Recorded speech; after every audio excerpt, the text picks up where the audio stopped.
Welcome to Bali Safari Park at the Hanuman stage, and welcome to our various animal educational presentations. My name is Anja.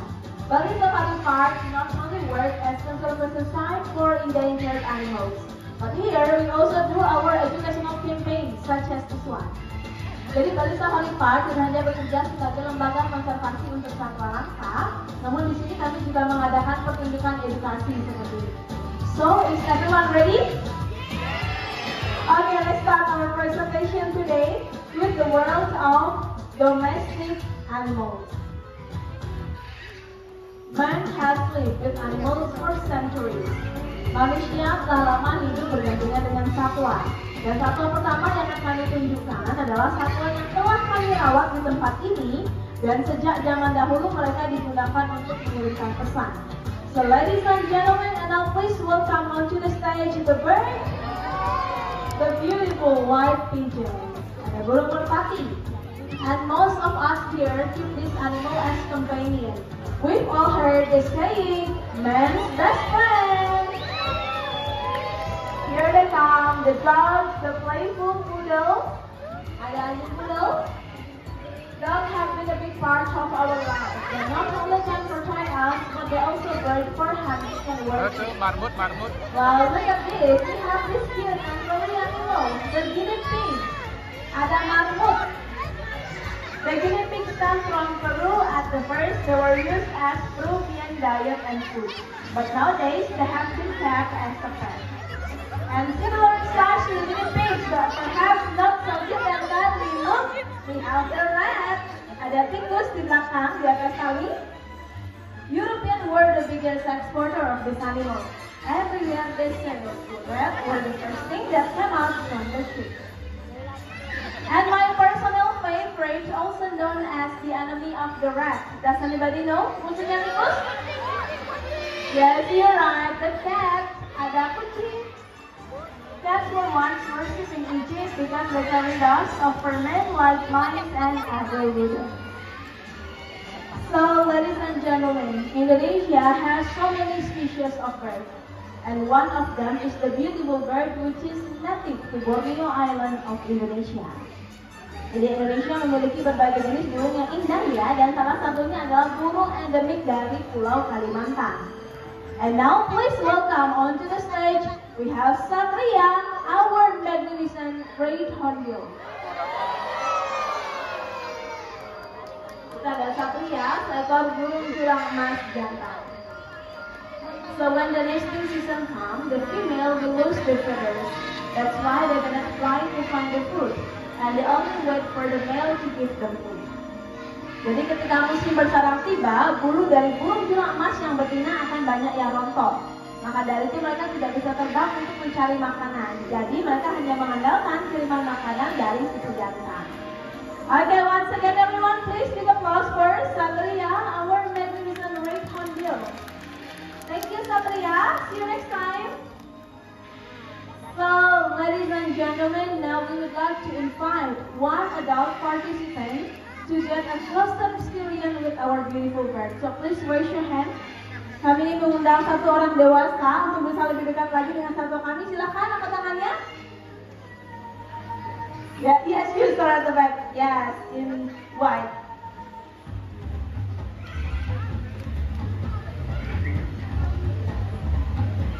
Hello, good morning sir. How are you? Could you please stand up right here facing civilian? I'm good, thank you so much. Okay, Nana, your name? Smith, where did you come from? Everyone, please welcome Mr. Smith from India. Okay, sir, the bird will come to you, okay? Oh, wow. And the thing that you have to do, please put your right hand to the front like this. And when the bird lands on your arm, move it slowly to the right. You got it? And for your own safety, please don't look at the bird. Okay, you can put down first, I will tell you later. Just put down, okay? And now, let's see, everyone. And this bird name is Bingo. Let's call his name together. Bingo. Where are you, Bingo? Where is it? Bingo, where are you? Oh, look. We have Bingo, our magnificent red hornbill. Alright, so are you ready? Please put your right hand to the front. And here we go, Bingo. 1, 2, and 3. job, Bingo. Move it slowly to the right side. Okay, how does it feel, sir? Good? Do you like it? Is that heavy? No, are you sure? So is it okay for you to hold Bird until the end of the show? Around 2 hours? Okay, that's good, Bingo. You have to stay there, Bingo. I think Bingo love to stay here, everyone. Okay, here we go. Okay, Bingo, it's time for the lecture, Bingo. Oh, I think Bingo love to stay here, everyone. God is catching a back. So once again, please take applause for Bingo and our participants. Thank you so much, sir. You can go back again to your seat.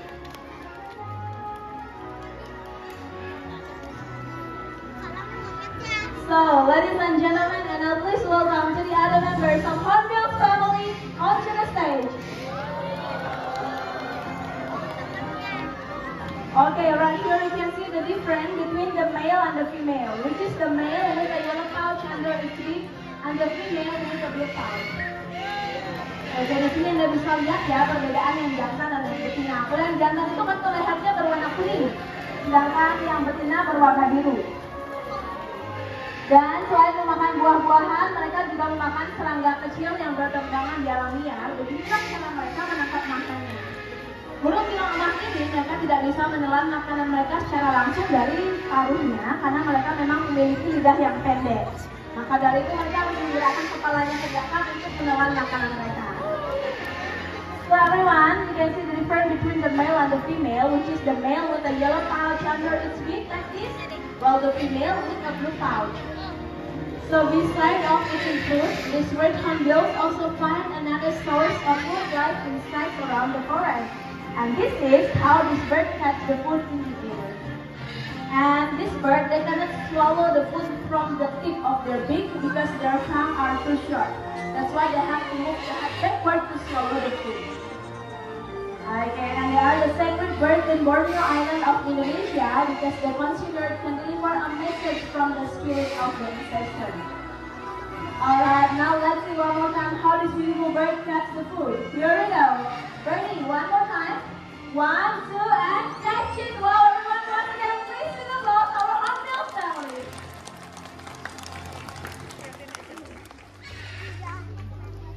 Ladies and gentlemen, while we are on birds, we know that birds come from eggs.